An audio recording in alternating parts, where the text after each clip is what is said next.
નમસ્કાર મિત્રો, આજે મારી યુટ્યુબ ચેનલ ફિલોસોફી ફોર લાઈફમાં આપનું હાર્દિક સ્વાગત છે। આજે આપણે ધોરણ 12ના તત્વજ્ઞાન વિશે વાત કરીશું, જેમાં પ્રકરણ નંબર 1 વિધાનના રૂપો અને તેના પ્રકારોની વિસ્તૃત માહિતી મેળવશું। આપણે આની પહેલાના વિડીયોમાં કૌંસને લગતા નિયમોની વાત કરી હતી અને આજે આપણે તેનાથી આગળ વધીને સત્યતા કોષ્ટક દ્વારા સત્યતા મૂલ્ય નિશ્ચિત કઈ રીતે કરવું તેની આપણે આ વિડીયોમાં વાત કરવાની છે। તો જઈએ આગળ। એ પહેલાં જો તમને વિડીયો ગમે તો લાઈક કરી, કોમેન્ટ કરી અને પોતાના મિત્ર સાથે શેર કરજો, જેથી કરી બીજા મિત્રોને પણ ફાયદો થઈ શકે।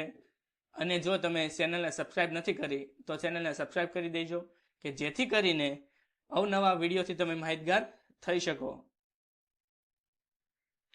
જોઈએ કે આપણે સત્યતા કોષ્ટક દ્વારા સત્યતા મૂલ્ય નિશ્ચિત કઈ રીતે કરવું, કે કોષ્ટકના આધારે જે આપણું વિધાન છે, જટિલ સંયુક્ત વિધાન છે કે સંયુક્ત વિધાન છે, તો તેનું સત્યતા મૂલ્ય નક્કી કઈ રીતે કરવું, તો તેની આપણે આમાં વાત કરવાની છે। જોઈએ આપણે કેટલાક જટિલ સંયુક્ત વિધાનોનું સત્યતા મૂલ્ય સત્યતા કોષ્ટક દોરીને પણ નિશ્ચિત કરી શકાય છે। જો કે આ રીતે સત્યતા મૂલ્ય નિશ્ચિત કરતા પહેલા જટિલ સંયુક્ત વિધાનો માટેના સત્યતા કોષ્ટકની રચના કઈ રીતે કરવી તે જાણી લેવું આવશ્યક છે। સત્યતા કોષ્ટક દ્વારા સત્યતા મૂલ્ય નિશ્ચિત તો કરી શકાય, પણ તેની પહેલા સત્યતા કોષ્ટકની રચના કઈ રીતે કરવું તે તો આપણને ખબર હોવી જોઈએ ને। તો સૌપ્રથમ આપણે સત્યતા કોષ્ટક કઈ રીતે બનાવવો, નિર્માણ કઈ રીતે કરવું, તો તેની આપણે વાત કરીશું। પહેલો પોઈન્ટ છે કે જટિલ સંયુક્ત વિધાનો માટેના સત્યતા કોષ્ટકની રચના, એટલે કે સત્યતા કોષ્ટક કઈ રીતે બનાવવું। સત્યતા કોષ્ટકની રચના કરવા માટે સ્તંભ અને હરોળની રચના કરવી પડે છે। આપણને ખબર છે કે સત્યતા કોષ્ટકને આગળ તમને 11મામાં પણ આવી ગયેલું છે અને 12મામાં પણ તમારે આવતું જ હશે। અને અત્યારે આપણે સત્યતા કોષ્ટક કઈ રીતે રચના કરવો તો તેની વાત કરવાની છે, કે સત્યતા કોષ્ટકમાં સ્તંભ અને હરોળની રચના આપણને જોવા મળે છે। જે ઊભા ખાના હોય છે, જે આ ઊભા ખાના છે, આ ઊભા ખાના એને કહેવામાં આવશે સ્તંભ, અને જે આડ્યા ખાના છે તેને કહેવામાં આવે છે હરોળ। શું કહેવામાં આવે છે? હરોળ। ઊભા ખાનાને, જે ઊભા બોક્સ છે કે ઊભી લાઈન છે એને કહેવામાં આવે સ્તંભ, અને જે આડા ખાના છે એને કહેવામાં આવે છે હરોળ। તો જોઈએ કે સત્યતા કોષ્ટકના ઉપરથી નીચે સુધીના ઊભા ખાનાને સ્તંભ કહેવામાં આવે છે। જેમ તમને કીધું એમ કે ઊભા ખાનાને શું કહેવામાં આવે છે? સ્તંભ।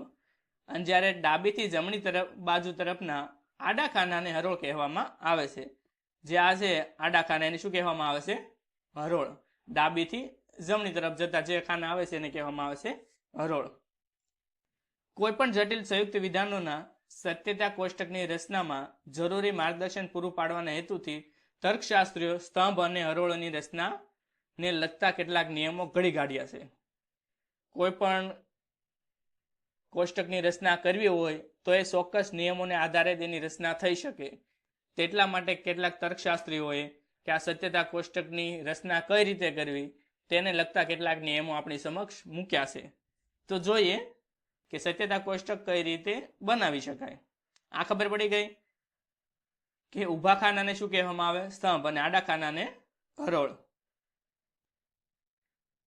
પહેલું છે કે સત્યતા કોષ્ટકમાં આધારસ્તંભની રચનાને લગતો નિયમ, આધારસ્તંભ અથવા મુખ્ય સ્તંભ, એમ કહેવામાં આવે કે મુખ્ય સ્તંભ, કયો? મુખ્ય સ્તંભ અથવા આદ્યસ્તંભ, એની રચના કઈ રીતે કરવી તો જોઈએ કે કોઈ પણ સંયુક્ત કે જટિલ સંયુક્ત વિધાનોના સત્યતા કોષ્ટકમાં એ વિધાનમાં આવતા પ્રત્યેક સાદા વિધાન માટે આદ્યસ્તંભ અથવા મુખ્ય સ્તંભની રચના કરવામાં આવે છે। શું કીધું આપણને? કે જે કોઈ સંયુક્ત વિધાન અથવા જટિલ સંયુક્ત વિધાન છે તો એ જટિલ સંયુક્ત વિધાનમાં પ્રત્યેક સાદા વિધાન માટે આદ્યસ્તંભ અથવા મુખ્ય સ્તંભની રચના કરવામાં આવે છે। જેટલા સાદા વિધાનો હશે એ સાદા વિધાનોને આધારે મુખ્ય સ્તંભની રચના થાય છે। જોઈએ આપણે આગળ ઉદાહરણ દ્વારા કે જેટલા વિધાન હોય તેટલા આદ્યસ્તંભ રચાય છે। જો કે એકનું એક સાદું વિધાન એક કરતાં વધારે વખત આવતું હોય તો પણ તેના આદ્ય સ્તંભ એક જ રચવામાં આવે છે. શું કીધું કે પહેલા સાદા વિધાન જેટલા હશે એટલા મુખ્ય સ્તંભ અથવા આદ્ય સ્તંભની રચના થશે. પણ જો એકનું એક સાદું વિધાન એકથી વધારે વાર આવતું હોય તો તેના માટે પણ આદ્ય સ્તંભની રચના એક જ થશે. એક વિધાન માટે એક જ વાર. શું? એક સાદા વિધાન માટે એક જ વાર. જોઈએ આપણને ઉદાહરણ આપ્યું છે કે એ સમુચય કૌંસમાં એ વિકલ્પન બી. આ જટિલ સંયુક્ત વિધાન માટેના સત્યતા કોષ્ટકમાં એક એ વિધાન માટે અને બીજું વિધાન બી માટે એમ બે સ્તંભ આદ્ય સ્તંભ આવે છે, કારણ કે તેમાં એ અને બી એમ બે સાદા વિધાનો છે. જેમ આગળ કીધું એમ કે જેટલા સાદા વિધાનો હશે એટલા આદ્ય સ્તંભ અથવા મુખ્ય સ્તંભની રચના થશે. તો અહીંયા આપણે કેટલા સાદા વિધાનો છે? એક એ અને એક બી. બે સાદા વિધાનો છે, એટલે જે આદ્ય સ્તંભ છે અથવા મુખ્ય સ્તંભ છે એની રચના કેટલી થશે? બે. અને કીધું છે કે જો એકને એક સાદું વિધાન એક કરતાં વધારે વખત આવતું હોય તો તેના માટે પણ એક જ સ્તંભની રચના કરવી. એટલે જેથી કરીને જો અહીંયા એ બે વાર આવે છે પણ એના માટે સ્તંભ કેટલા થશે? એક જ. કેટલા થશે? એક જ. એકને એક સાદું વિધાન બીજી વાર આવતું હોય છતાં પણ એના માટે સ્તંભની રચના એક જ વાર થશે. કેટલી વાર? એક જ વાર. જેટલા સાદા વિધાનો એટલા સ્તંભ વધારે. આગળ જોઈએ, આમાં વધારે ખબર પડશે. આર વિકલ્પન કૌંસમાં એમ શરતી એન. આ જટિલ વિકલ્પન માટેના સત્યતા કોષ્ટકમાં એક આર માટે, બીજો એમ માટે અને ત્રીજો એન માટે 3 આદ્ય સ્તંભ આવે છે, કારણ કે આર, એમ અને એન 3 સાદા વિધાનો છે. તો આ બીજું જે આપણી સમક્ષ જટિલ સંયુક્ત વિધાન છે તેમાં કેટલા આદ્ય સ્તંભ અથવા મુખ્ય સ્તંભ આવશે? કેટલા આવશે? 3. કેમ કે એમાં 3 સાદા વિધાનો છે. કેટલા? આ 1, આ 2 અને આ 3. આર, એમ અને એન 3 સાદા વિધાનો હોવાથી આદ્ય સ્તંભ અથવા મુખ્ય સ્તંભની રચના 3 થશે. એટલે એક વસ્તુ આપણે યાદ રાખવાનું છે, જેટલા સાદા વિધાનો હશે એટલા મુખ્ય સ્તંભની રચના થશે. આદ્ય સ્તંભ કે તો પણ એક અને મુખ્ય સ્તંભ કે તો પણ બંને એક જ છે. બંને એક જ બાબતો છે. ગમે તે પૂછે તમારે લખવાનું આ જ છે.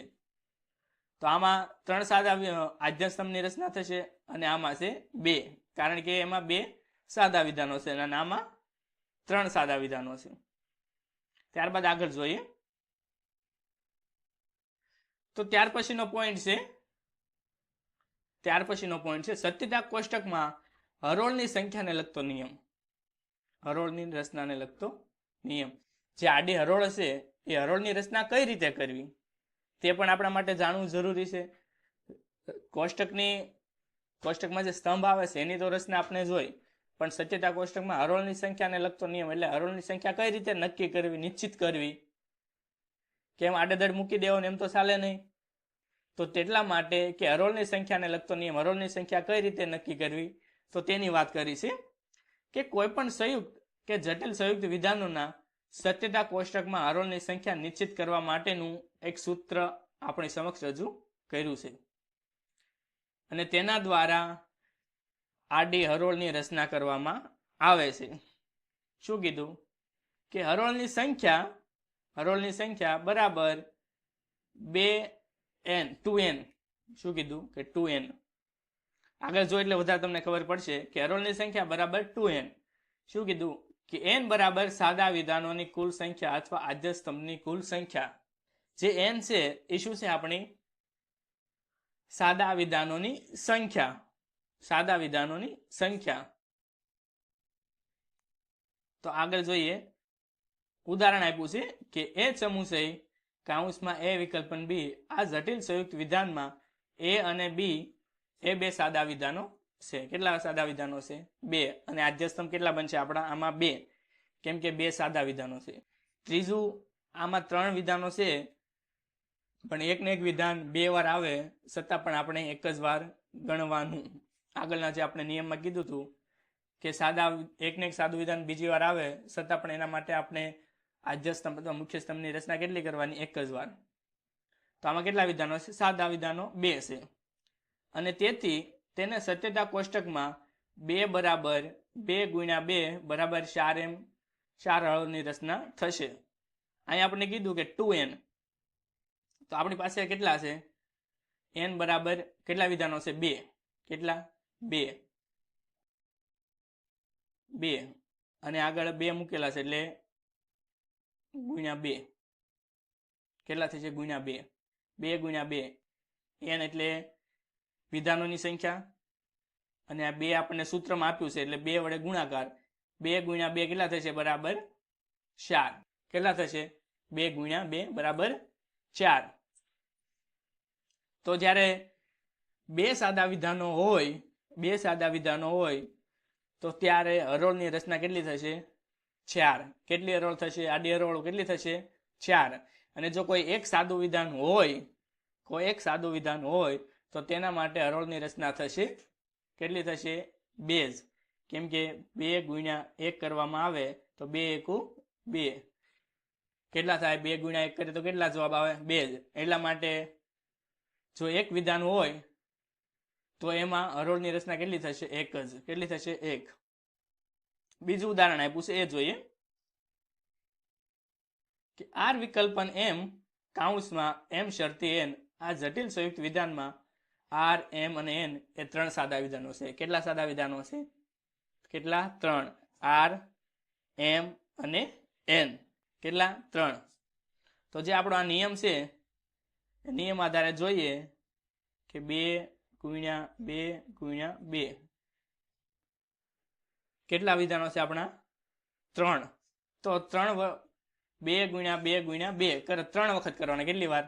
જેટલા સાદા વિધાનો હોય એટલી વાર કરવાના.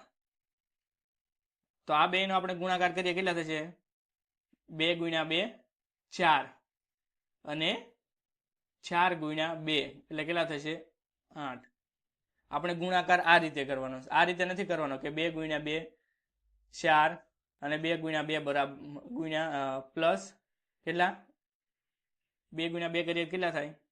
8. પણ આપણે કઈ રીતે કરવાનું છે? 2 ગુણ્યા 2 કેટલા થશે? 4. કેટલા થશે? 2 ગુણ્યા 2 બરાબર 4 અને 4 ગુણ્યા 2 કેટલા થશે? બરાબર 8. એટલે જેટલા સાદા વિધાનો હશે એને 2 વડે ગુણવાના. પણ 2 એક સાદું વિધાન હોય તો 2 ગુણ્યા 1 એટલે કેટલા થશે? 2 સાદા વિધાનો હરોળની રચના થશે. જ્યારે 2 સાદા વિધાનો હોય તો 2 ગુણ્યા 2 જેમાં આપણે જોયું બરાબર તો 4 હરોળની રચના થશે. અને જો કોઈ 3 વિધાનો હોય તો 2 ગુણ્યા 2 ગુણ્યા 2 એટલે બરાબર કેટલા થશે? 8 હરોળની રચના થશે. એ જ રીતે પાછું એક ઉદાહરણ આપ્યું છે કે એ વિકલ્પન નિષેધ એ આ જટિલ સંયુક્ત વિધાનમાં એ આ એક સાદું વિધાન છે. જે મેં તમને પહેલા કીધું એમ કે એક સાદા વિધાન માટે કેટલા હરોળની રચના થશે? 2. કે તેના સત્યતા કોષ્ટકમાં 2 બરાબર 2 ગુણ્યા 1 કરવામાં આવે તો કેટલા થાય? 2. એટલે જેટલા સાદા વિધાનો હોય એને 2 ગુણ્યા 2 મલ્ટીપલ કરવાનું એટલે આપણને હરોળની રચના જોવા મળશે. હવે માની લો કે આપણે 2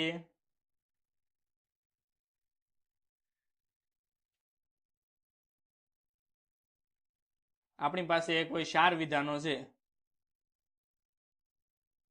કેટલા વિધાનો છે? 4. તો 2 ગુણ્યા 2 ગુણ્યા 2 ગુણ્યા 2 બરોબર કેટલા થશે? 2 2 4. 4 2 કેટલા થશે? 8. અને 8 2 કેટલા થશે? 16. કેટલા થશે? 16. તો આપણી જો કોઈ 4 સાદા વિધાનો હોય 4 તો એના માટે હરોળની રચના થશે 16. કેટલી થશે? 16. એટલે જેટલા સાદા વિધાનો હોય એટલી વાર આપણે 2 ગુણ્યા 2 ગુણ્યા 2 ગુણ્યા કરી દેવાનો. એટલે આનો ગુણાકાર કરશો એટલે તમને એનો જવાબ મળી જશે.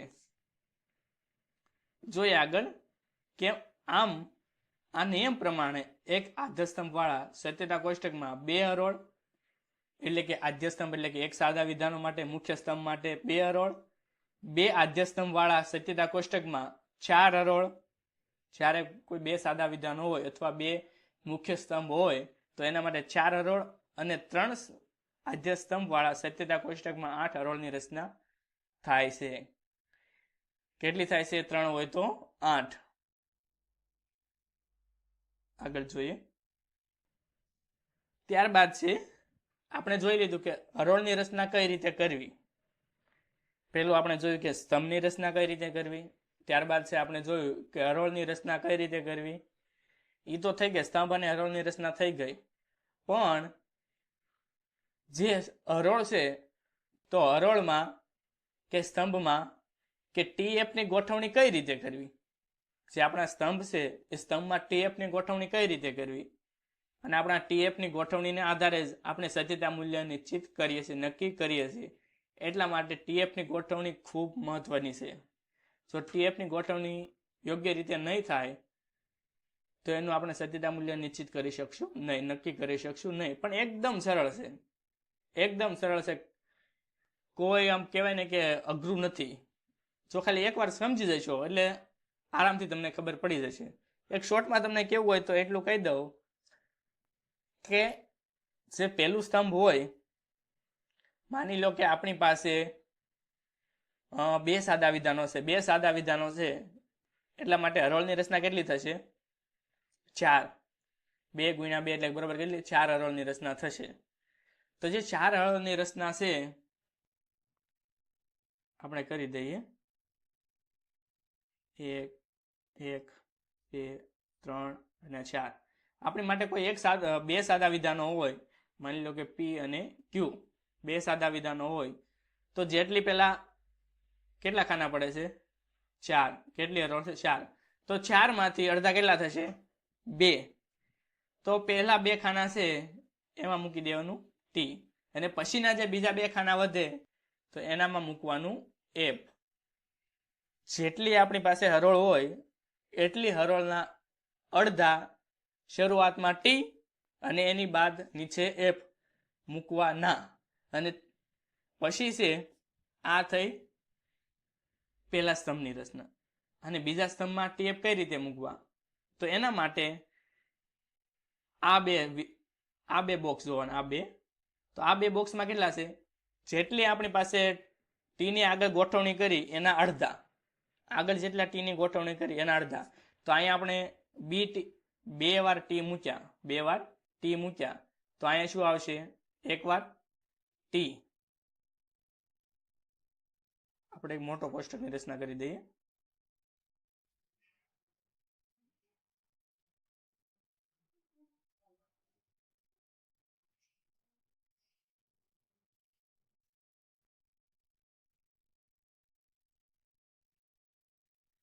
અહીંયા આપણે પહેલું વિધાન છે P અને બીજું વિધાન છે Q.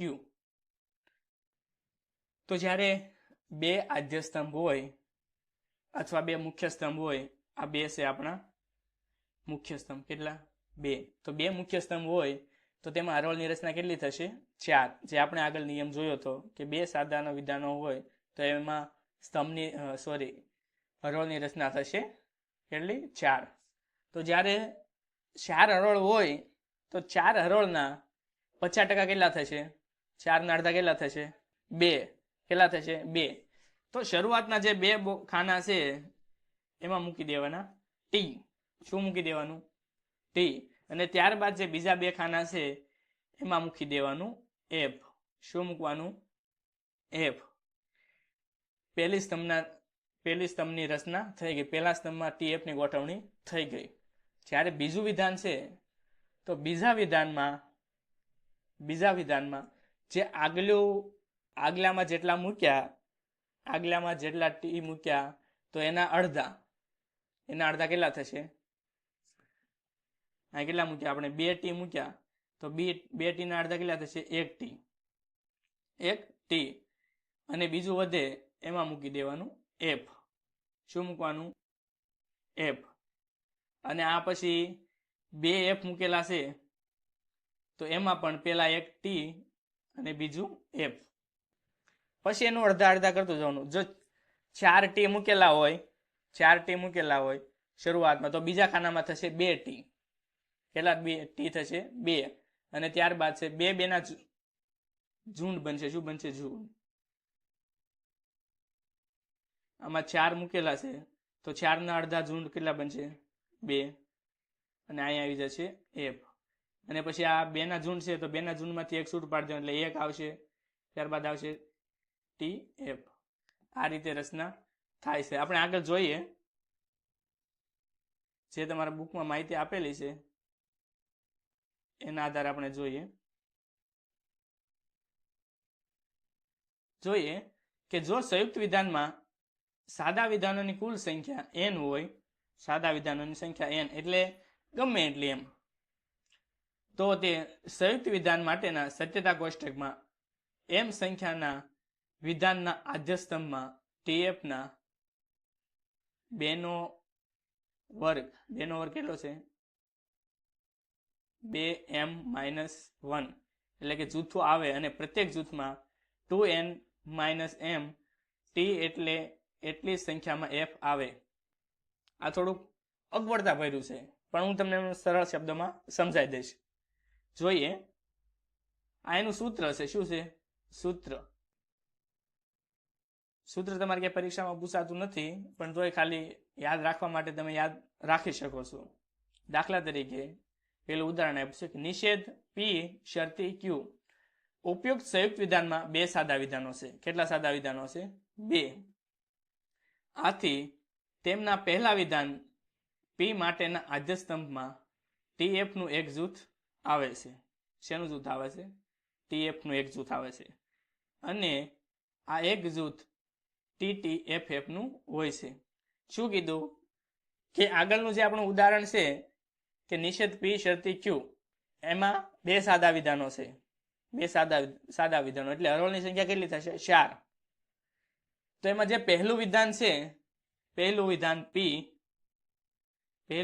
p, તો p માટે tf નું એક જૂથ થશે જેમાં એક જૂથ tt અને ff હોય છે. શું કીધું કે પહેલું 2 t અને પછી 2 f ની રચના હોય છે. અને એટલે કે તેમાં પહેલા 2 t અને પછી 2 f આવે છે. શું આવે છે? પહેલા 2 t આવે અને ત્યારબાદ 2 f આવે. જ્યારે કોઈ 2 સાદા વિધાનો હોય તો 2 સાદા વિધાનોમાં પહેલા 2 t, ત્યારબાદ નીચે 2 f અને પછી જે બીજું વિધાન છે એમાં tf tf tf, પહેલું t, બીજું f, t અને f. જોઈએ આગળ કે p માટેના સ્તંભમાં t t f f નું એક જૂથ આવે છે. અને એમ કહેવાનો અર્થ એ કે t t f f એ ક્રમમાં p માટેના સ્તંભની હરોળો ગોઠવાયેલી હોય છે.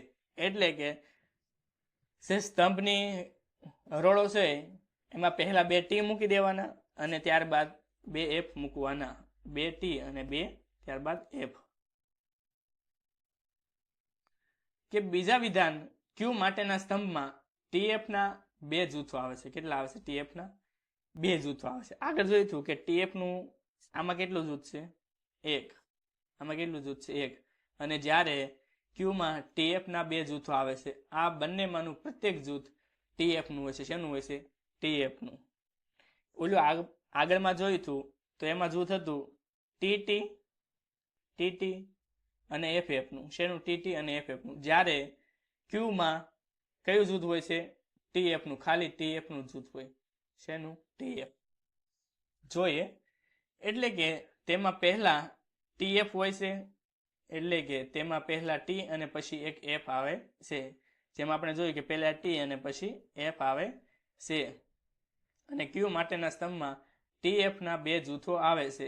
એમ કહેવાનો અર્થ એ કે tf tf એક ક્રમમાં q માટેના સ્તંભની હરોળો ગોઠવાયેલી હોય છે. આમ એ સ્પષ્ટ થાય છે કે p અને q જેવા કોઈ પણ 2 સાદા વિધાનોમાંથી બનેલા જટિલ સંયુક્ત વિધાન માટેના સત્યતા કોષ્ટકમાં એ સાદા વિધાનોના આદ્યસ્તંભ નીચે મુજબના હોય છે. જે મુખ્ય સ્તંભ છે એ મુખ્ય સ્તંભ નીચે મુજબના હોય છે. જો 2 સાદા વિધાનો હોય તો પહેલા વિધાન માટે 2t અને ત્યારબાદ 2 એફ. અને જે બીજું વિધાન છે એના માટે TF TF. આગળ એક બીજું ઉદાહરણ આપણી સમક્ષ મૂક્યું છે કે જેથી કરીને આપણને સરળતાથી સમજાઈ શકે. જોઈએ કે P વિકલ્પન કૌંસમાં Q સમુચ્ચય R કે ઉપયુક્ત સંયુક્ત વિધાનમાં 3 સાદા વિધાનો આવે છે અને આથી તેમના પહેલા વિધાન P માટેના આદ્ય સ્તંભમાં TF નું એક જૂથ આવે છે અને આ એક જૂથ જે P વિધાન છે એમાં TF નું એક જૂથ આવે છે. કેટલું જૂથ આવે છે? એક.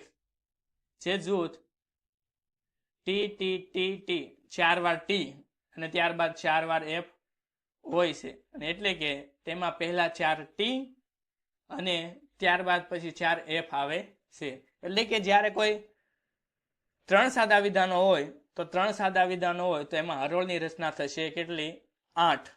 કેટલી હરોળની રચના થશે? 8. તો જે 8 હરોળમાં છે તો 8 હરોળમાં જે પહેલી 4 હરોળો છે એમાં શું મૂકવાનું? T. શું મૂકવાનું? T. જે પહેલી 4 હરોળ છે એમાં મૂકવાના T અને ત્યારબાદ નીચેની 4 હરોળો છે પહેલા વિધાન માટે એમાં આવશે F. શું છે? 4 T અને ત્યારબાદ છે 4 F.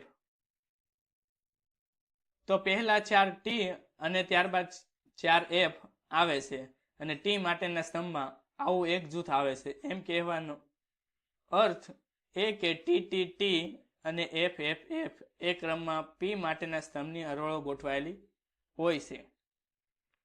જ્યારે 8 હરોળો હોય તો 8 હરોળમાં 4 પહેલા T મૂકવાના અને ત્યારબાદ નીચેના 4 F. આ પહેલા સ્તંભ માટે છે. શેના માટે? પહેલા સ્તંભ માટે, P માટે. હવે આપણે આ બીજા સ્તંભ માટે જોવાનું છે કે બીજા સ્તંભમાં TF ની ગોઠવણી કઈ રીતે કરવી. તો જોઈએ કે બીજા વિધાન માટેના સ્તંભમાં TF ના 2 જૂથો આવેલા હોય છે. કેટલા? TF ના 2 જૂથો. આ બે માંનું પ્રત્યેક જૂથ TT અને FF નું હોય છે. એટલે કે જે બીજું વિધાન છે તો બીજા વિધાનમાં 2 જૂથ આવેલા હોય છે. કેટલા? 2. એ જૂથ TT અને FF નું હોય છે. જે પહેલા વિધાનમાં આપણે જોયું તો પહેલું જૂથ કેવું હતું કે 4 વાર T અને ત્યારબાદ 4 વાર F. અને જ્યારે બીજા વિધાનમાં 2 વાર T 2 વાર F 2 વાર T અને 2 વાર F. કેટલા જૂથ થશે? 2. જોઈએ કે 2 માંનું પ્રત્યેક જૂથ TT FF નું હોય છે. એટલે કે તેમાં પહેલા 2 T અને પછી 2 F આવે છે. જોયું કે પહેલા 2 T અને ત્યારબાદ પછી 2 F આવે છે. અને Q માટેના સ્તંભમાં TF ના 2 જૂથો આવે છે. કેટલા જૂથો આવે છે? TF ના 2 જૂથો. એમ કહેવાનો અર્થ એ કે TTFF અને ત્યારબાદ પણ TTFF એક ક્રમમાં Q માટેના સ્તંભની હરોળો ગોઠવાયેલી હોય છે. જોઈએ કે 2 જૂથો TT અને FF અને બીજું જૂથ આ એક આખું જૂથ અને એક આખું આ જૂથ. 2 જૂથ TT અને FF. તો જ્યારે બીજી હરોળ હોય છે કે બીજો સ્તંભ હોય છે તો બીજા સ્તંભમાં જે આગળના જે સ્તંભમાં TF ની ગોઠવણી કરી છે તો તેના થઈ જાય છે અડધા. જો આ તમને શોર્ટકટમાં સમજવાનું કહું છું કે જો 4 T મૂકેલા હોય તો એના 2 અડધા પહેલા 2 T મૂકી દેવાના અને ત્યારબાદ 2 F મૂકી દેવાના. પાછું પણ બીજા ખાનામાં પણ 2 T અને 2 F. જે આ પહેલું વિધાન છે તો પહેલા વિધાનના અડધા કરી અને અડધા થશે 4 ના અડધા થશે તો પહેલા 2 T આવી ગયા અને આના 2 4 ના 2 અડધા કેટલા છે? 4 ના અડધા કેટલા થશે? 2. તો એમાં પણ 2 F આવી ગયા. પાછા એને રિપીટ કરી દેવાનું 2 T અને 2 F. આ તો ખાલી તમને સમજવા માટે કહું છું કે TTFF એક ક્રમમાં Q માટેના સ્તંભની હરોળ ગોઠવાયેલી હોય છે. TTFF TT અને FF એ માટે બીજા હરોળની રચના થઈ છે Q માટેના. અને જ્યારે ત્રીજા વિધાન R માટેના સ્તંભમાં TF ના 4 જૂથો આવે છે. કેટલા આવે છે? 4 જૂથો. અને આ 4 માંનું પ્રત્યેક જૂથ TF નું હોય છે. એટલે કે તેમાં પહેલા એક T અને પછી એક F આવે છે. અને R માટેના સ્તંભમાં TF ના 4 જૂથો આવે છે એમ કહેવાનો અર્થ એ કે TF TF TF TF એ ક્રમમાં R માટેના સ્તંભની હરોળો ગોઠવાયેલી હોય છે. આમ એ સ્પષ્ટ થાય છે કે PQR જેવા કોઈપણ 3 સાદા વિધાનો માટે બનેલા સંયુક્ત વિધાનમાં સાદા વિધાનો માટેના સ્તંભ આદ્ય સ્તંભ છે તો આદ્ય સ્તંભની રચના કઈ રીતે થાય છે. તો R ની ગોઠવણી જોઈએ કે R ની ગોઠવણી જે આના બે ટી છે તો 2 ટી ના અડધા કેટલા થાય? 1 ટી. કેટલા થશે? 1. તો પેલા આવશે 1 ટી અને 2 F છે તો 2 F ની ગોઠવણી કેટલી થશે? 2 ટી છે તો 2 ટી ના 2 F છે તો 2 F ના અડધા કેટલા થશે? 1 F. તો અહીં મૂકી દેવાનો 1 F એટલે કે TF TF TF T અને F. જ્યારે 8 હરોળ હોય તો શરૂઆતના પહેલા વિધાનમાં 4 ટી અને 4 F. બીજા વિધાનમાં જે બીજું આપણું સાદું વિધાન છે એમાં પહેલા 2 ટી, ત્યારબાદ પાછા 2 F, પછી પાછા 2 ટી અને પછી પાછા 2 F. એ રીતે રચના થાય છે. અને જ્યારે ત્રીજું જે આપણું સાદું વિધાન છે, ત્રીજો સ્તંભ છે, એમાં TF TF TF TF એવા કેટલી વાર? 4 વાર આપણને જોવા મળશે. તો આ રીતે TF ની ગોઠવણી થાય છે. શેની ગોઠવણી થાય છે? TF ની. જે મુખ્ય સ્તંભ છે અથવા આદ્ય સ્તંભ છે જે આપણા કહેવાય છે મુખ્ય સ્તંભ, તો એમાં TF ની ગોઠવણી આ રીતે થાય છે. ત્યારબાદ જોઈએ શું કીધું કે પ્રત્યેક આદ્ય સ્તંભ T અને F ની ગોઠવણીને લગતા ઉપયુક્ત નિયમની ઉદાહરણ સહિત સમજૂતી પરથી સ્પષ્ટ થાય છે કે જે જટિલ સંયુક્ત વિધાનમાં 4 સાદા વિધાનો આવતા હોય તેને લગતા સત્યતા કોષ્ટકમાં 16 હરોળ આવે છે અને તેના ત્રીજા આદ્ય સ્તંભમાં TF ના 4 જૂથો આવે છે. જો આપણે જોઈએ કે કોઈ જટિલ સંયુક્ત વિધાનમાં 4 સાદા વિધાનો હોય 4, તો એની 4 વિધાનોના મુખ્ય વિધાનોના આધારે હરોળની રચના કેટલી થશે? 16. આપણે જોયું હતું કે 2 ગુણ્યા 2 ગુણ્યા 2 ગુણ્યા 2 2 2 4 4 2 8 અને 8 2 16. કેટલી હરોળ થશે? 16. તો જે 16 હરોળ છે, તમને સાદી સરળ ભાષામાં કહું છે 16 હરોળ છે 16. તો 16 ના અડધા કેટલા થશે? તો 8. કેટલા થશે? 8. તો શરૂઆતમાં પહેલા વિધાન માટે આપણી પાસે 4 વિધાન છે P, Q, R અને S. તો જે પહેલું વિધાન છે તો પહેલા વિધાન માટે 16 ના અડધા થશે. કેટલા થશે? 4. તો પહેલા 4 આવશે T. શું આવશે? 8 આવશે T. 16 ના અડધા કેટલા થશે? 8. તો પહેલા આવશે 8 T. શું આવશે? 8 T. અને ત્યારબાદ 8 F. કેટલા આવશે? F 8. એટલે 16 હરોળ તે 16 હરોળના અડધા કેટલા થાય? 8. તો 8 T અને ત્યારબાદ 8 F. અને ત્યારબાદ જે વિધાન છે, ત્યારબાદ જે કોષ્ટક છે, જે સ્તંભ છે, એ સ્તંભમાં 8 ના અડધા કેટલા થશે? 4. કેટલા થશે? 4. તો એમાં મૂકી દેવાના 4 વાર T. શું મૂકવાનું? 4 વાર T. અને બીજામાં પણ પછી નીચે 4 વાર F. એવી રીતે 2 જૂથ બનશે. પાછા પણ નીચે 4 વાર T અને 4 વાર F આવશે. શું આવશે? 4 વાર F અને 4 વાર T. અને ત્યારબાદ છે R, જે આપણું ત્રીજું સાદું વિધાન છે, તો તેના માટે 4 ના અડધા કેટલા થશે? 4 ના અડધા 2. તો અહીંયા મૂકી દેવાના 2 વાર T અને 2 વાર F. શું મૂકી દેવાનું? પાછું પણ અહીંયા 2 વાર T 2 વાર F. એવા કેટલા જૂથો આવશે આપણી સમક્ષ? અહીંયા આવ્યા હતા 2 જૂથો, અહીંયા આવશે આપણી સમક્ષ 4 જૂથો. કેટલા? 4. અને ત્યારબાદ છે 2 ના અડધા કેટલા? 1. તો અહીંયા TF TF TF અને TF. અને જે હંમેશા જે છેલ્લું વિધાન છે, જે છેલ્લું સાદું વિધાન છે, તો એમાં આપણને TF TF TF જ આવશે. શું આવશે? TF TF TF, ભલે ગમે એટલા સાદા વિધાનો હોય, જે છેલ્લું સાદું વિધાન છે આપણું, આમાં છેલ્લું સાદું વિધાન આપણું કયું છે? H. તો H માં આપણને TF TF TF જ આપણને જોવા મળશે. જો આપણે TF TF ન આવે તો સમજી લેવાનું કે આપણે કોષ્ટકમાં મિસ્ટેક કરી છે. એ જ રીતે જટિલ સંયુક્ત વિધાનમાં 5 સાદા વિધાનો આવતા હોય તો તેમાં 32 સરળો આવે છે. કેટલી? 32. તો 32 ના અડધા કેટલા થશે? 16. તો પહેલા 16 T, ત્યારબાદ અહીંયા આપણે લઈ લેવી. તો જે પહેલા વિધાન છે P માટે, તો એના માટે T16 અને ત્યારબાદ છે F, એ પણ કેટલા થશે? 16. જે બીજું વિધાન છે Q, તો એના માટે 8T અને 8F, એ કેટલા? 2 વાર આવશે. કેટલી વાર? 2 વાર. અને ત્યારબાદ જે R છે તો એના માટે આવશે 8 ના અડધા કેટલા થશે? 4. તો 4 વાર T અને 4 વાર F, એવા કેટલા ખાના થશે? 4 જૂથો થશે. કેટલા જૂથો થશે? 4.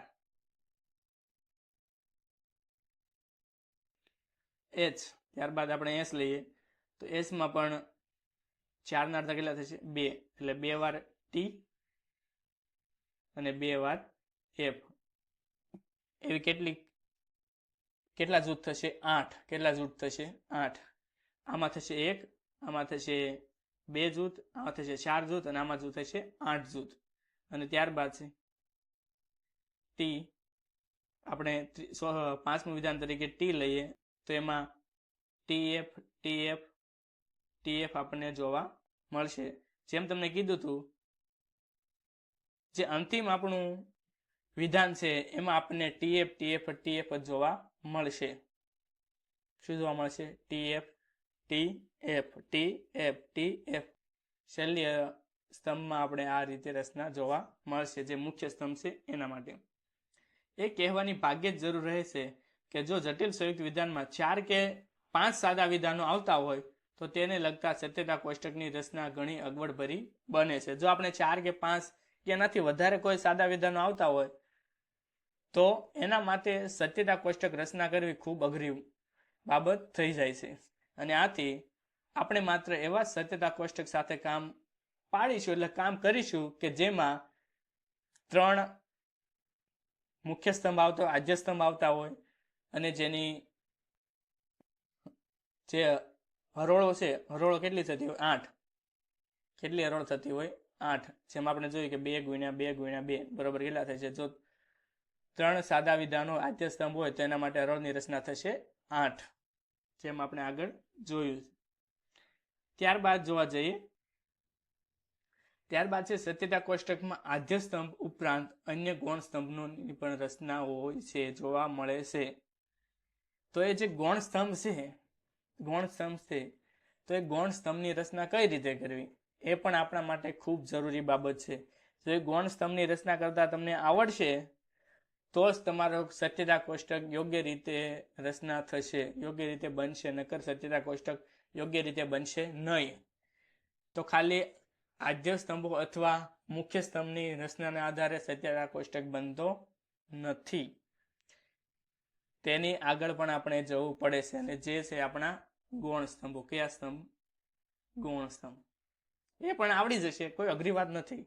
એકવાર અહીંયા ધ્યાન સરખી રીતે આપો એટલે આવડી જશે.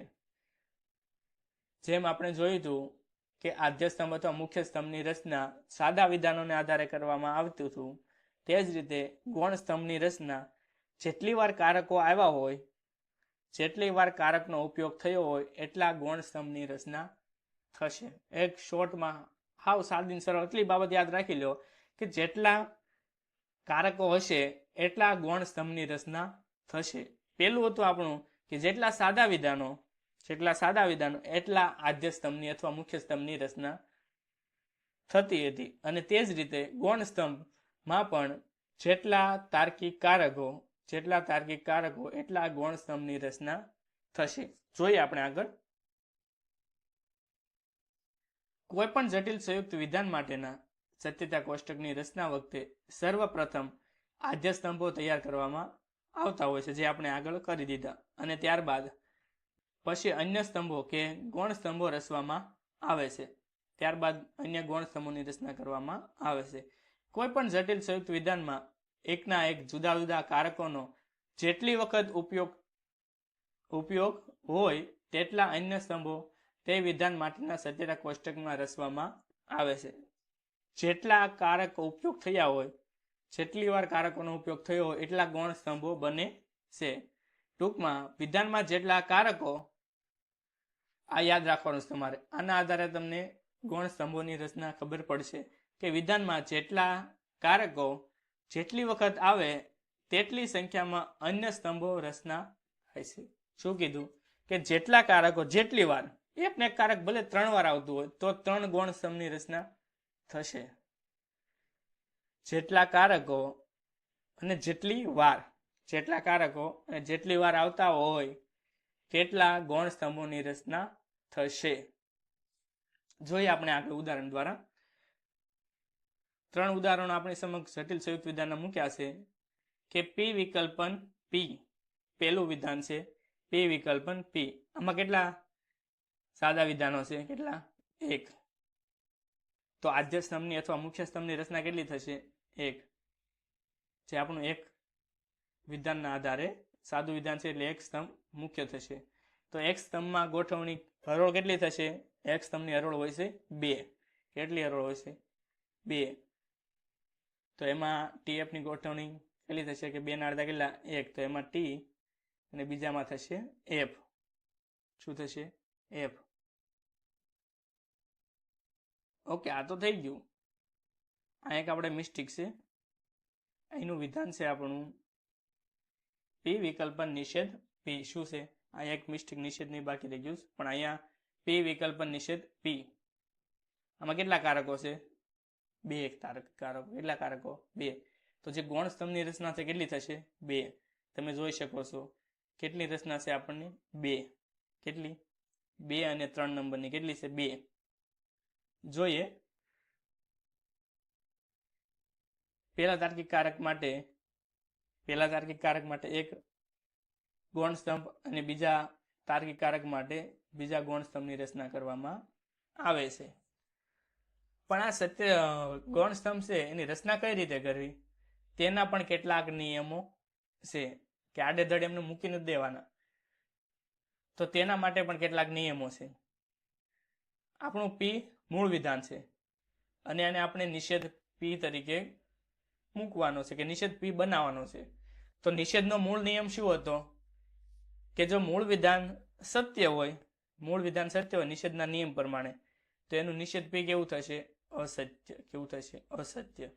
અને તે જ રીતે જો મૂળ વિધાન અસત્ય હોય તો તેનું નિષેધ વિધાન કેવું થશે? સત્ય. એટલે કે જો સત્ય હોય તો અસત્ય, મૂળ વિધાન સત્ય હોય તો એનું નિષેધ વિધાન કેવું થશે? અસત્ય. અને જો મૂળ વિધાન અસત્ય હોય તો તેનું નિષેધ વિધાન થશે કેવું થશે? સત્ય. તો આ આપણી જે હરોળની રચના કરી શેને આધારે કરી? આ બીજા સ્તંભની રચના છે. બીજા સ્તંભની રચના શેના આધારે કરી? પહેલા નંબરના સ્તંભના આધારે અને નિષેધનો જે સત્યતા કોષ્ટકનો જે મૂળ નિયમ છે એને આધારે આપણે રચના કરી. તો એને આપણે અહીંયા નોટ કરવાનું છે. કયો સ્તંભ? પહેલા સ્તંભ માટે 1 લખી દીધું. અને ક્યાં તાર્કિક કારકને અથવા સત્યતા કોષ્ટકને ધ્યાનમાં રાખ્યું? જે નિષેધનો જે સત્યતા કોષ્ટક છે તો તેને ધ્યાનમાં રાખીને આપણે આ રચના કરવામાં આવી છે. તો કૌંસમાં મૂકી દેવાનું નિષેધ. શું મૂકવાનું? નિષેધ. ત્યારબાદ જોઈએ તો આ તો થઈ ગયું. ત્યારબાદ છે આપણું ત્રીજો ગૌણ સ્તંભ. તો ત્રીજા સ્તંભ આપણે બનાવવાનો છે કે પી વિકલ્પન નિષેધ પી. કયો બનાવવાનો છે? પી વિકલ્પન નિષેધ પી. તો એના માટે પી, આ પહેલું વિધાન અને બીજું વિધાન બંનેને આપણે વિકલ્પન વડે જોડી દેવાના છે. અહીંયા આપણે મૂકી દીધો પી અને વિકલ્પન અને નિષેધ પી. શું મૂકી દીધું? નિષેધ પી. એટલે આ બંને વિધાનોને જો આપણે જોડશું તો આપણે આ મૂળ વિધાન આપણને જે છે એ આપણને મળશે. તો આ બંને વિધાનો શેના આધારે જોડ્યા છે? વિકલ્પનના આધારે. શેના આધારે? વિકલ્પનના આધારે. તો વિકલ્પનનો નિયમ શું છે? વિકલ્પનનો નિયમ કે એફ તો જ એફ. શું? એફ કે બંને વિધાનો અસત્ય હોય તો સમગ્ર વિધાન કેવું બને? અસત્ય બને, નહીતર આપણને સત્ય જોવા મળે. તો અહીંયા પહેલું વિધાન આપણું આ છે અને બીજું વિધાન આ છે. તો ટી અને એફ, ટી એફ છે એટલે વિકલ્પનના સત્યતા મૂલ્યના આધારે આ વિધાન કેવું બનશે? સત્ય. અને બીજું વિધાન છે એફ ટી, આ પણ વિકલ્પનના નિયમના આધારે કેવું બનશે? સત્ય ટી. તો અહીં નીચે નોટ કરી દેવાનું કે 1 અને 2 વિકલ્પનના આધારે. શેના આધારે? મૂળ નિયમ શેનો આપણે ઉપયોગ કર્યો? વિકલ્પનનો. અને આપણા સાદા વિધાનો કયા હતા? એ અને બી. તો એ બી ના આધારે વિકલ્પન આપણે યુઝ કર્યો અથવા વાપર્યો. તો જેટલા તાર્કિક કારકો એટલા ગૌણ સ્તંભની રચના થાય છે. આગળ જે આપણે સત્યતા કોષ્ટક જોયો, સત્યતા કોષ્ટકને આપણને અહીં સમજૂતી આપી છે કે ઉપરના દ્રષ્ટાંતમાં, એટલે કે ઉપરનું જે આપણે આગળનો સત્યતા કોષ્ટક જોયો કે પી વિકલ્પન નિષેધ પી, આ જટિલ સંયુક્ત વિધાનને લગતું સત્યતા કોષ્ટક. કુલ સ્તંભો કેટલા હતા? 3. કેટલા સ્તંભો હતા? 3 સ્તંભો. જેમાં પ્રથમ એક આદ્ય સ્તંભ એટલે કે મુખ્ય સ્તંભ હતો, જે એક સાદું વિધાન હતું, જેના કારણે આદ્ય સ્તંભ અથવા મુખ્ય સ્તંભ કેટલા હતા? એક જ. અને બીજા અને ત્રીજો બંને ગૌણ સ્તંભો હતા, જેમાંના બીજા સ્તંભની રચના પહેલા સ્તંભને આધારે અને નિષેધને લગતા મૂળભૂત સત્યતા કોષ્ટકને અનુસરીને કરવામાં આવી હતી. જેમ આપણે આગળ જોયું કે બીજો સ્તંભની રચના શેના આધારે કરી હતી? જે પહેલો સ્તંભ છે એ પહેલા સ્તંભને ધ્યાનમાં રાખી અને નિષેધનો જે મૂળભૂત સત્યતા કોષ્ટકનો નિયમ છે કે મૂળ વિધાન સત્ય હોય તો એનું નિષેધક વિધાન કેવું થાય? અસત્ય. અને એ જ રીતે જો મૂળ વિધાન અસત્ય હોય તો એનું નિષેધક વિધાન કેવું થશે? સત્ય. એ જ રીતે આપણે એના સત્યતા કોષ્ટકને ધ્યાનમાં રાખીને બીજા વિધાનની રચના કરી હતી. અને ત્યારબાદ ત્રીજા સ્તંભની રચના પહેલા અને બીજા સ્તંભને આધારે અને વિકલ્પને લગતા મૂળભૂત સત્યતા કોષ્ટકને અનુસરીને કરવામાં આવી હતી.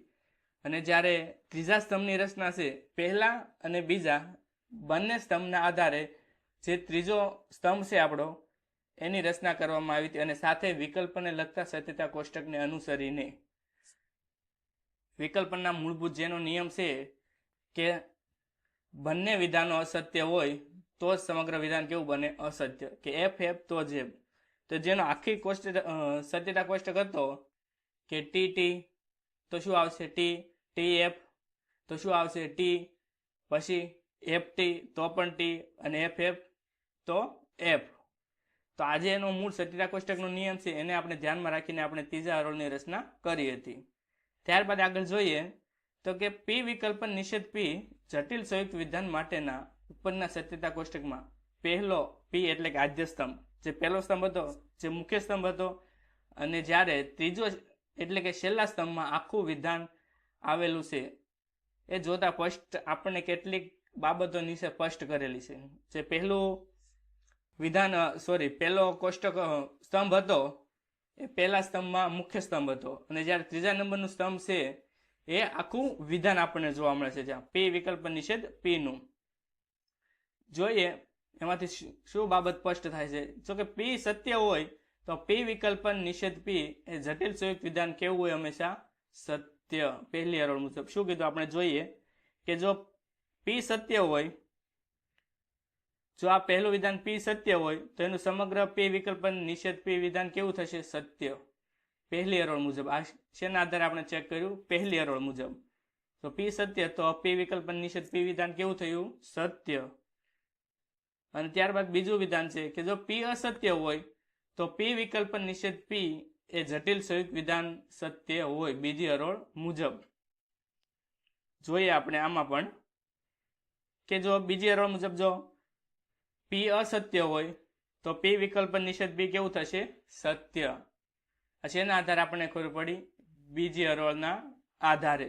આપણે આગળ નોટ કર્યું છે કે આ માહિતી છે જે સત્યતા કોષ્ટકમાં બીજી હરોળના આધારે આપવામાં આવી છે. આમ પી વિકલ્પન નિષેધ પી એ વિધાનમાં એક જ સાદું વિધાન હોવાથી આ સત્યતા કોષ્ટકમાં આદ્ય સ્તંભની એક સંખ્યા છે એટલે કે મુખ્ય સ્તંભની સંખ્યા 1 છે, જ્યારે 2 તાર્કિક કારકો હોવાથી નિષેધ અને વિકલ્પન હોવાથી ગૌણ સ્તંભોની સંખ્યા કેટલી છે? 2. જેમ આપણે જોયું એમ કે આદ્ય સ્તંભની સંખ્યા 1 છે અને ગૌણ સ્તંભોની સંખ્યા કેટલી છે? 2, કેમ કે 2 તાર્કિક કારકોનો ઉપયોગ થયો હતો. અને આ રીતે કુલ 3 સ્તંભોની રચના થયેલી છે. તેમજ આદ્ય સ્તંભ એક જ હોવાથી હરોળની સંખ્યા કેટલી છે? 2. આપણે જેમ આગળ વાત કરી હતી કે આદ્ય સ્તંભની રચનાના આધારે હરોળની રચના નક્કી થાય છે. એટલે કે સાદા વિધાનના આધારે હરોળની રચના નક્કી થાય છે. કે તો એક સાદું વિધાન હોય તો એમાં કેટલી હરોળ આવે? 2. અને 2 સાદા વિધાનો હોય તો એમાં કેટલી હરોળ આવે? 4. જે આપણે આગળ જોયું હતું. એ નિયમ 2 પ્રમાણે આ સત્યતા કોષ્ટક દ્વારા P વિકલ્પન નિષેધ P જટિલ સંયુક્ત વિધાનના સત્યતા મૂલ્ય અંગેના સંક્ષિપ્ત ચિતાર મળી શકે. એટલે સંક્ષિપ્તમાં આપણને માહિતી મળી શકે છે. આ મેન નિયમો તમારે ધ્યાનમાં રાખવાના છે કે જેના આધારે તમારે મુશ્કેલી ન પડે. બીજો એક આપણી સમક્ષ સત્યતા કોષ્ટક રાખ્યો છે કે જેથી કરીને આપણે સારી રીતે સમજી શકીએ. શું કે છે આ સત્યતા કોષ્ટકમાં જોઈએ. વિધાન કયું છે આપણી પાસે?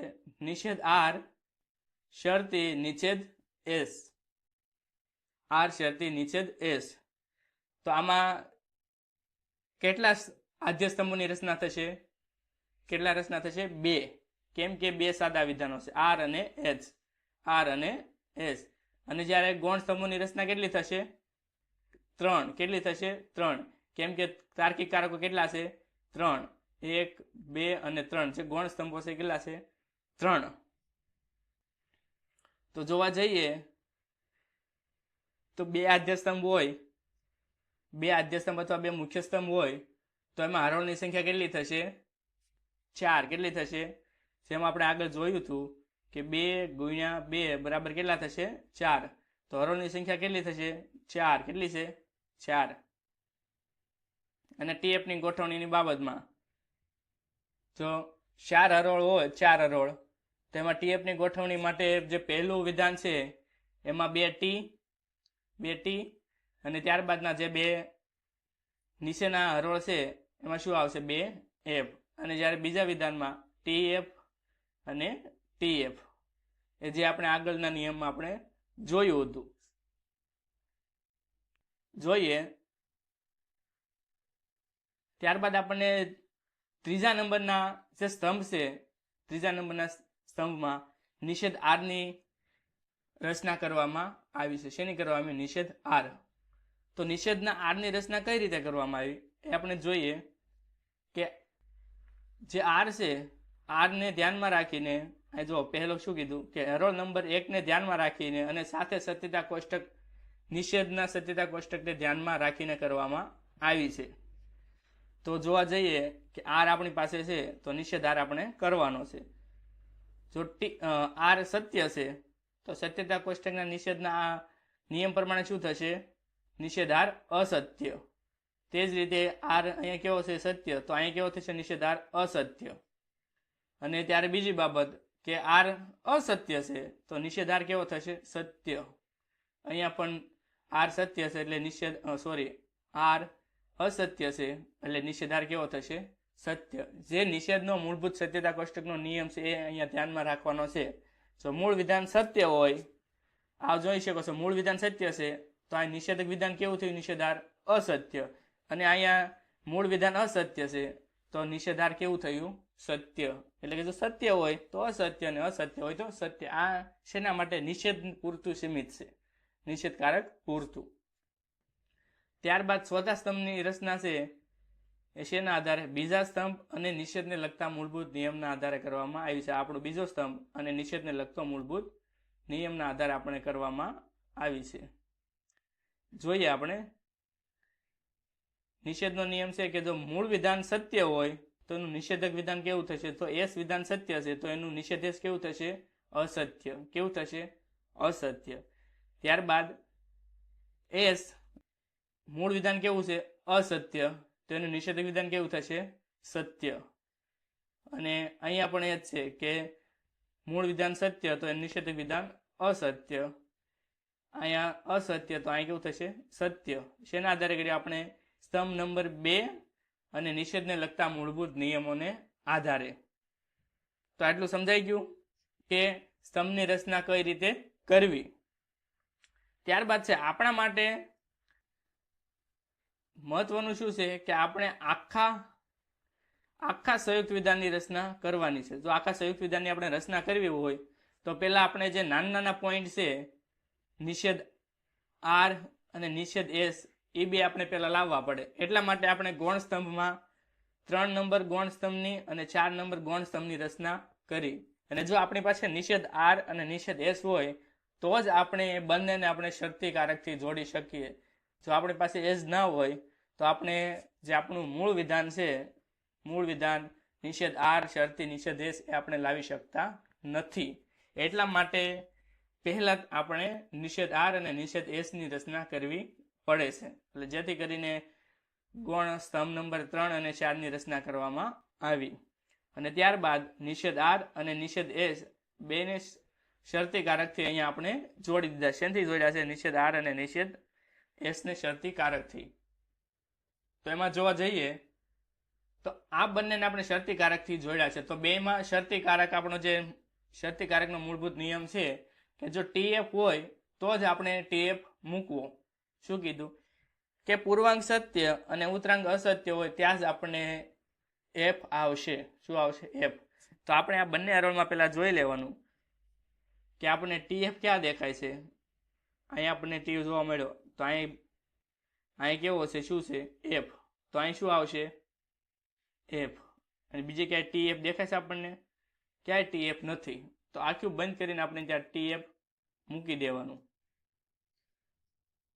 તો આ થઈ આપણી 5મા સ્તંભની રચના 3 અને 4 ને શરતીના સત્યતા કોષ્ટકને ધ્યાનમાં રાખીને. પણ તમારે માટે પહેલા તમારે જે આપણા તાર્કિક કારકો છે 5 તેના સત્યતા કોષ્ટકના જે મૂળભૂત નિયમો છે તમારે પાકા કરવા પડશે અને કરવા જ પડશે. જો તમારે એ નહીં થાય તો તમારે ઘણું બધું લોસ્ટ જશે. એટલા માટે 5 સત્યતા કોષ્ટક છે મૂળભૂત, એ તમારે પાકા કરી લેવાના છે. એકદમ સરળ છે. એક કોષ્ટકમાં હું તમને સમજાવી દઈશ કે ત્યારે તમને આગળ સમજાવેલું પણ છે કે જો મૂળ વિધાન સત્ય હોય તો નિષેધિક વિધાન અસત્ય થાય અને મૂળ વિધાન અસત્ય તો નિષેધિક વિધાન કેવું થાય? સત્ય. તે જ રીતે સમુચયમાં જો આપણે ટી હોય એટલે કે બંને વિધાનો સત્ય હોય તો જ આપણે સંયુક્ત સમુચય વિધાન આપણને કેવું જોવા મળે? સત્ય. બીજે બધે આપણને સત્ય જોવા મળે. એટલે ખાલી તમારે એટલું જ યાદ રાખવું ને ટી તો જ ટી, સમુચય પૂરતું. અને જ્યારે વિકલ્પનમાં એફ તો જ એફ, એટલે કે બંને વિધાનો જો અસત્ય હોય તો જ વિકલ્પન વિધાન અસત્ય બને. અન્યથા જો એક સત્ય હોય તોય સત્ય બને, બે સત્ય હોય તોય સત્ય બને. એટલે કે આપણે એ જ ધારવા કે એફ હોય તો જ તે આપણને એફ જોવા મળે. ત્યારબાદ શરતીમાં કે ટી જો પૂર્વાંક સત્ય અને ઉત્તરાંગ અસત્ય હોય તો જ આપણને એફ જોવા મળે. જેમાં તેમ જોયું આપણે કે ટી એફ હોય તો જ આપણને એફ જોવા મળે. બીજે બધે આપણને શું જોવા મળ્યું? ટી. એટલે આપણે એ રાખવાનું કે શરતીના નિયમ પૂરતું ટીએફ હોય ને એફ મૂકી દેવાનું. બીજે આખું બંધ કરીને ટી મૂકી દેવાના. એ જ રીતે દ્વિશરતીમાં કે કાં તો બંને વિધાનો સત્ય હોય તો ટી આવે, કાં તો બંને વિધાનો અસત્ય હોય તો ટી આવે. એટલે ટી હોય તોય ટી અને એફ હોય તોય ટી. એટલે બંને વિધાનો સત્ય હોય તોય ટી અને બંને વિધાનો અસત્ય હોય તો પણ ટી. જોઈએ આપણે સમજૂતી આપી છે કે ઉપરના દ્રષ્ટાંત 2માં નિષેધ આર નિષેધ એસ આ જટિલ સંયુક્ત વિધાનને લગતા સત્યતા કોષ્ટકમાં કુલ 5 સ્તંભોની રચના થઈ છે. આપણે જોઈ લીધું કે જેમાં પ્રથમ 1 અને 2 કેવા સ્તંભો છે? આદ્ય સ્તંભ અથવા મુખ્ય સ્તંભ. કારણ કે આર અને એસ એવા 2 સાદા વિધાનો છે. જ્યારે ત્રીજા, ચોથા અને 5મો એ બંને એટલે કે 3 ગૌણ સ્તંભો છે. કેવા છે? ગૌણ સ્તંભો. ત્રીજા સ્તંભની રચના પહેલા સ્તંભના આધારે અને નિષેધને લગતા મૂળભૂત સત્યતા કોષ્ટકને અનુસરીને થયેલી છે. જ્યાં ત્રીજા સ્તંભની રચના છે એ પહેલા સ્તંભના આધારે અને નિષેધને લગતા મૂળભૂત સત્યતા કોષ્ટકને આધારે થયેલી છે. અને જે આપણે સ્તંભ નંબર 3માં નીચે આપણે પોઈન્ટ કરવાનું કે આ અમે શેના આધારે રચના કરી? કે સ્તંભ નંબર 1 અને નિષેધને લગતા મૂળભૂત સત્યતા કોષ્ટકને અનુસરીને. અને ત્યારબાદ ચોથા સ્તંભની રચના બીજા સ્તંભના આધારે અને નિષેધને લગતા મૂળભૂત સત્યતા કોષ્ટકને અનુસરીને કરવામાં આવેલી છે. અને તે જ રીતે જે આપણું ચોથા નંબરનું સ્તંભ છે એની રચના શેના આધારે કરી? બીજા સ્તંભના આધારે અને નિષેધને લગતા મૂળભૂત સત્યતા કોષ્ટકને આધારે, જેની સમજૂતી આપણે આપી દીધી છે. અને અહીંયા આપણે નિષેધ ઓલું 2 સ્તંભ નંબર 2 અને કૌંસમાં નિષેધ જેની આપણે માહિતી આપી છે અહીંયા કે ચોથા સ્તંભની શેના આધારે રચના કરી? બીજા સ્તંભના આધારે. પાંચમા સ્તંભની રચના અનુક્રમે ત્રીજા અને ચોથા સ્તંભના આધારે શરતી વિધાનને લગતા મૂળભૂત સત્યતા કોષ્ટકને અનુસરીને કરવામાં આવેલી છે. જે આપણો પાંચમા નંબરનો આ સ્તંભ છે એ સ્તંભની રચના શેના આધારે કરવી? ત્રીજા અને ચોથા સ્તંભના આધારે આપણે અને શરતીના સત્યતા કોષ્ટકને અનુસરીને આપણે કરી છે, જેની આપણે અહીંયા નોટ કર્યું છે. તો જોવા જઈએ કે નિષેધ આર, નિષેધ એસ આ જટિલ સંયુક્ત વિધાન માટેના ઉપરના સત્યતા કોષ્ટકમાં પ્રથમ 2 આદ્ય સ્તંભો છે અને પાંચમું એટલે કે છેલ્લા સ્તંભમાં આપણું આખું જટિલ સંયુક્ત વિધાન આપણને જોવા મળે છે. તે પહેલું અને બીજું આપણા આદ્ય સ્તંભ એટલે કે મુખ્ય સ્તંભો છે. અને જ્યારે પાંચમા નંબરના સ્તંભમાં આપણને શું જોવા મળે છે? આખું આપણું જટિલ સંયુક્ત વિધાન જોવા મળે છે. તો એના આધારે આપણે કેટલીક બાબતો સ્પષ્ટ થાય છે કે જો આર અને એસ બંને સત્ય હોય તો નિષેધ આર, શરતી નિષેધ એસ જટિલ સંયુક્ત વિધાન કેવું બને? સત્ય. શું કીધું? કે આર એસ બંને સત્ય હોય તો નિષેધ આર, નિષેધ એસ એ જટિલ સંયુક્ત વિધાન કેવું બને? સત્ય. પહેલી હરોળ મુજબ આપણને એવું કીધું. જોવા જઈએ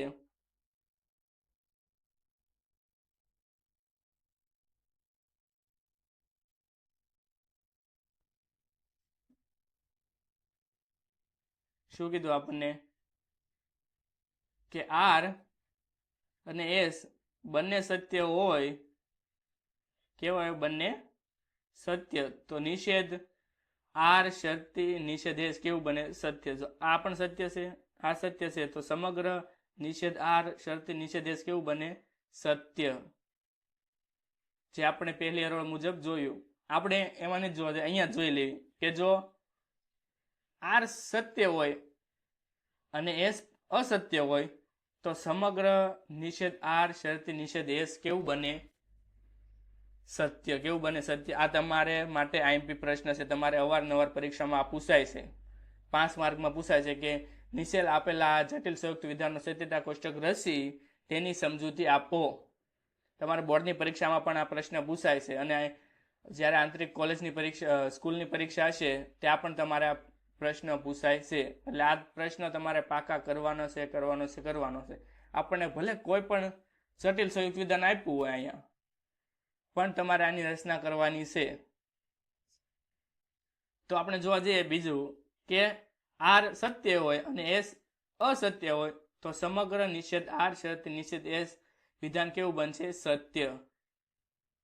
એ આપણે બીજી હરોળ મુજબ જોઈ લો અહીંયા કે જો આર સત્ય હોય અને એસ અસત્ય હોય તો નિષેધ આર, શરતી નિષેધ એસ જટિલ સંયુક્ત વિધાન સત્ય હોય. બીજી હરોળ મુજબ જે આ બધી સમજૂતી છે, આ બધી સમજૂતી એ બધી સત્યતા કોષ્ટકના આધારે આપેલી છે.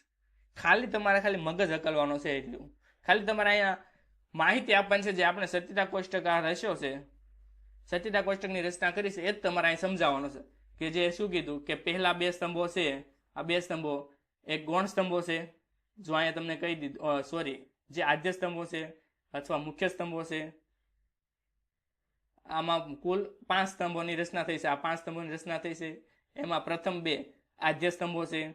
એસ જો અહીંયા છે એ જ બધી સમજૂતી અહીંયા આપી છે. જ્યારે ત્રીજો, ચોથો અને પાંચમો કેવા સ્તંભો છે? આપના ગૌણ સ્તંભો.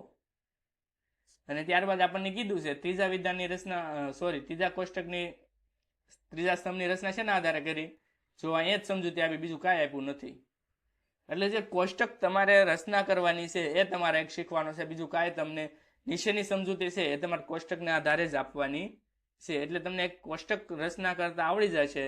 એટલે સમજૂતી તો તમે આખું બંધ કરીને લખી શકશો. એટલે આપણે ગમે એમ કરીને કોષ્ટક બનાવતા શીખવાનું છે. તો આ બધી સમજૂતી શેના આધારે આપી છે? કોષ્ટકના આધારે. જો અહીંયા પણ એ જ કીધું કે ચોથા સ્તંભની રચના શેના આધારે કરી? નિષેધને લગતા મૂળભૂત નિયમના આધારે અને સ્તંભ નંબર 2 ના આધારે. અહીં આવી જઈએ પાછા આપણે કે જો આર અસત્ય અને એસ સત્ય હોય તો નિષેધ આર શરતી નિષેધ એસ એ જટિલ સંયુક્ત વિધાન કેવું બને છે? અસત્ય. જોઈએ આપણે આગળ કે આર અસત્ય હોય અને એસ કેવું હોય? સત્ય હોય. આર અસત્ય હોય અને એસ સત્ય હોય તો સમગ્ર નિષેધ આર શરતી નિષેધ એસ વિધાન કેવું બનશે? અસત્ય. કેવું બનશે? અસત્ય. આ શેના આધારે જોઈએ આપણે? હરોળ નંબર 3. અને સૌથી સ્તંભ નંબરના હરોળ નંબરના આધારે જોઈએ કે આર અસત્ય હોય, એસ પણ અસત્ય હોય તો સમગ્ર નિષેધ આર શરતી નિષેધ એસ વિધાન કેવું બનશે? સત્ય બનશે. શેના આધારે? હરોળ નંબર 4. અહીં જોઈ લો, અહીં જ સમજૂતી આપી કે જો આર અસત્ય હોય અને એસ અસત્ય હોય તો નિષેધ આર શરતી નિષેધ એસ એ જટિલ સંયુક્ત વિધાન સત્ય હોય છે ચોથી હરોળ મુજબ. આમ નિષેધ આર શરતી નિષેધ એસ એ વિધાનમાં 2 સાદું વિધાન હોવાથી આ સત્યતા કોષ્ટકમાં આદ્ય સ્તંભની સંખ્યા 2 જોવા મળે છે અને 3 તાર્કિક કારકો ઉપયોગ થયો હોવાથી ગૌણ સ્તંભની રચના આપણને કેટલી જોવા મળે છે? 3 આપણને ગૌણ સ્તંભો જોવા મળે છે. આ રીતે કુલ 5 સ્તંભની રચના થયેલી છે અને તેમજ આદ્ય સ્તંભ 2 હોવાથી સંખ્યા કેટલી છે? 4. આદ્ય સ્તંભ 2 હોવાથી હરોળની સંખ્યા કેટલી હતી? 4. જે આપણે નિયમ આગળ જોયો હતો કે 2 સાદા વિધાનો હોય અથવા 2 આદ્ય સ્તંભ હોય તો એની હરોળ કેટલી બને? 4. જ્યારે 3 હોય તો એની બનશે 8 અને 4 હોય તો એની બનશે 16. અને નિયમ 2 પ્રમાણે આપણે આગળ જોયું હતું. આ સત્યતા કોષ્ટક દ્વારા નિષેધ આર શરતી નિષેધ એસ એ જટિલ સંયુક્ત વિધાનના સત્યતા વિધાનના સત્યતા મૂલ્ય અંગેના સંક્ષિપ્ત ચિતાર આપણને મળી રહે છે. એટલે કે સંક્ષિપ્તમાં આપણને ટૂંકમાં માહિતી આપણને મળી રહે છે. આ બધી સમજૂતી તમને જે કાંઈ આપી છે બધી સમજૂતી શેના આધારે? આ સત્યતા કોષ્ટકના આધારે આપણે માહિતી આપી છે. એટલે સત્યતા કોષ્ટક આપણે રચના કરતા બનાવતા આપણે શીખવાનો છે. જે એ બનાવવા માટે જે આપણે આગળના નિયમો છે આગળના નિયમો આપણે ધ્યાનમાં રાખવાના છે અને જે આ મૂળભૂત 5 તાર્કિક કારકો છે આપણા એ મૂળભૂત 5 તાર્કિક કારકોને આધારે એ આપણા આ સત્યતા કોષ્ટકની રચના થાય છે. એટલે જે 5 નિયમો છે એ તમારે સારી રીતે યાદ કરી લેવાના છે અથવા પાકા કરી લેવાના છે.